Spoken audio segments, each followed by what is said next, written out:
না, এটা কি ঝুঁকি জানি। তো সমস্যা তো আছেই। মানে এখনকার যোগাযোগের যুগে যেটা যেটা সুবিধা আছে, কানেক্টেড থাকা সম্ভব, ভিডিওতে থাকা সম্ভব, কিন্তু কোনোদিনও একটা হুম। মানুষ সশরীরে এসে যখন নেতৃত্ব দেবেন সেটার বিকল্প না, এটা নিয়ে কোনো সন্দেহের কিছু নাই। আমি তো ব্যক্তিগতভাবে মনে করি তারেক রহমান যদি 5 আগস্টের পরবর্তী সময় থেকে দেশে থাকতে পারতেন, তার দলের বিভিন্ন পর্যায়ের মানুষ যে নানান অনিয়ম দুর্নীতির সাথে জড়িয়েছে, অভিযোগ আছে, অনেক সত্যতা আছে, এগুলো এই স্কেলে হয়তো হতো না। আমি মনে করি এটা উনি হয়তো অনেক নিয়ন্ত্রণ করতে পারতেন। তো এটা বিএনপির জন্য ক্ষতির কারণ হচ্ছে তো বটেই।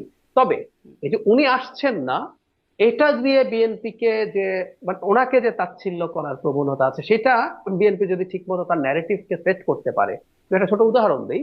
আমি ধারণা করি নিরাপত্তা প্রধান কারণ, কিন্তু তারপরে যদি বলি কোনো কোনো বিদেশি দেশ তাকে, বিদেশি কোনো শক্তি তাকে আসতে দিচ্ছে না, গভীরভাবে চিন্তা করলে এটা কিন্তু তার পজিটিভ পয়েন্ট। ওনাকে যদি কোনো দেশ, না কেউ কোনো কোনো দেশের নাম বলে মানুষ, আপনি নামগুলো কল্পনা করুন, নাম যেটাই মনে হবে, তারা যদি হুম। মনে করে তাকে আসতে দেবো না, এটা একরকম তার দেশপ্রেমেরও প্রমাণ হয় যে তারা কোনো না কিছু চায় হয়তো, এটা উনি অ্যাগ্রি করছেন না, তাই তারা ব্যারিয়ার তৈরি করছে। তো তার দল যদি এগুলোকে মানে ক্লেভারলি ব্যবহার করতে পারে, তারা বরং পয়েন্ট পাবে। তবে ওই যে কিন্তু বলছি আবার দলের এভাবেও তো নেতৃত্ব। করবে যে তাদের বাধায় তিনি আসছেন না, তাদের বাধায় যে তিনি দেশের প্রয়োজনে কাজ করতে পারবেন তার নিশ্চয়তা কোথায়? নিশ্চয়তা আছে, নিশ্চয়তা আছে। আমি একটু বলি আপনাকে, সেটা হলো, আমি একটা এক্সাম্পল গতকালই একটা টিভি শোতে দিচ্ছিলাম।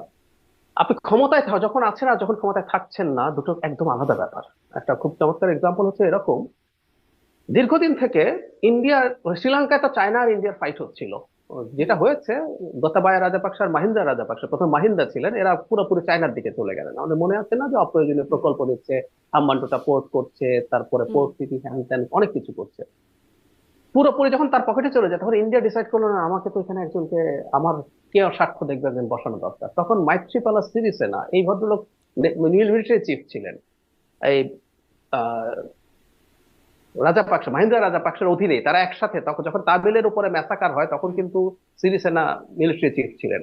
তো ইন্ডিয়া তাকে সর্বোচ্চ সাহায্য করেছে। ইন্ডিয়া সাহায্য করে কিন্তু বাংলাদেশের মতো না, বাংলাদেশের মতো রাতের ভোট তোড়টা, ইলেকটোরাল স্ট্র্যাটেজিটা থেকে এসব এসব, হুম। কারণ শ্রীলঙ্কায় ভালো নির্বাচন হয়।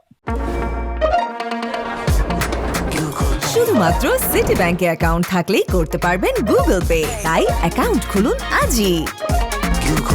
যেহেতু সার্চ করলেই দেখবেন, ওই নির্বাচনের আগে মাহিন্দা বেশ কয়েকজন ইন্ডিয়ানকে বহিষ্কার করেছে রয়ের এজেন্ট বলে, যে তারা হুম। সিরিসেনার পক্ষে কাজ করছে। আচ্ছা, সিরিসেনার প্রেসিডেন্ট নির্বাচিত হলেন 15 সালে, উনি 4 বছর প্রেসিডেন্ট ছিলেন। মজার ব্যাপার, উনি যখন প্রেসিডেন্ট হয়ে গেলেন, উনি ওনার বাস্তবতা ওনার মতো করে, উনিও আসলে মানে রাজাপাকসাদের মতো না, কিন্তু উনিও আবার চায়নার দিকেই চলে গেলেন। ইন্ডিয়া তখন চেষ্টা করে আর তেমন কিছু পারেনি, তখনকার প্রাইম মিনিস্টার বিক্রমাসিঙ্ঘে তার সাথে তারা এরপর সম্পর্ক তৈরি করার চেষ্টা করছে। আমি যেটা বোঝাতে চাইলাম, এইটা যথেষ্ট পরিমাণ প্রতিষ্ঠিত যে সিরিসেনা প্রেসিডেন্ট নির্বাচিত হয়েছে শ্রীলঙ্কা, ইন্ডিয়ার স্ট্র্যাটেজি বা এসব নিয়ে রীতিমতো ইন্ডিয়ার গোয়েন্দা সংস্থা কাজ করে, কিন্তু উনি যখন ক্ষমতায় এসেছেন, ওনার কাছে ওনার দেশের জন্য বা স্বার্থের জন্য যেটা হুম। বেটার মনে হয়েছে, উনি সেই জায়গায় চলে গেছেন। সুতরাং তারেক রহমান এখন যত হুম। বড় বড় কিন্তু দলেরই সিরিজেনার নেতৃত্ব আগের দেন না কেন, সিদ্ধান্তগুলোও তো আসলে অন্য কেউ নিয়ন্ত্রণ করতো না, করতো কি যে আগে কি সিদ্ধান্ত তিনি নেবেন? না সিদ্ধান্ত না, সিরিসেনা সাহায্য নিয়েছেন, আমি এটাই বলছি। ওনার তো ইন্ডিয়ার সাথে এক হুম। ধরনের কমিটমেন্ট ছিল, ইন্ডিয়া হুম। ওনার সাথে যে কাজ করেছে, কমিটমেন্ট ছিল হুম। তো।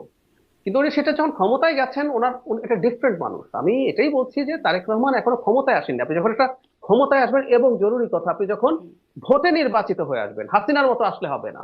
হুম। আপনি যখন ভোটে নির্বাচিত হয়ে আসেন, তখন আপনার পুরো স্টেটের উপরে, পুরো স্টেট মেশিনারির উপরে কন্ট্রোল থাকে। তখন আপনাকে আগের মতো যে কোনো কিছু বলে যে কোনো কিছু করানো সহজ হবে না। জন্য আমি মনে জি। করি দুটো সিচুয়েশনটা একই না।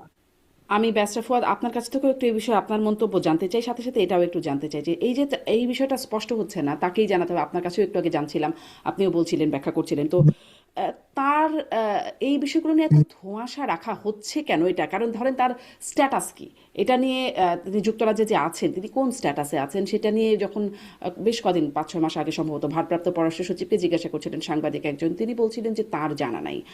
তার দলের কাউকে জিজ্ঞাসা করলেও আহ, যেমন এই যে ট্রাভেল পাস দেওয়া হবে তাকে, এই বিষয়ে যখন পররাষ্ট্র উপদেষ্টা বললেন সালাউদ্দিন আহমেদ, তার প্রেক্ষিতে বললেন যে হয়তো তিনি সদিচ্ছা প্রকাশে বলেছেন, তার তার পাসপোর্ট পেয়েছেন কিনা, পাসপোর্ট আছে কিনা, এই বিষয়ে জিজ্ঞাসা করলে তিনি বলছেন তার জানা নেই। মানে দলের মানুষজনের মধ্যেও একটা রকম না জানা, এরকম ধোঁয়াশা কেন?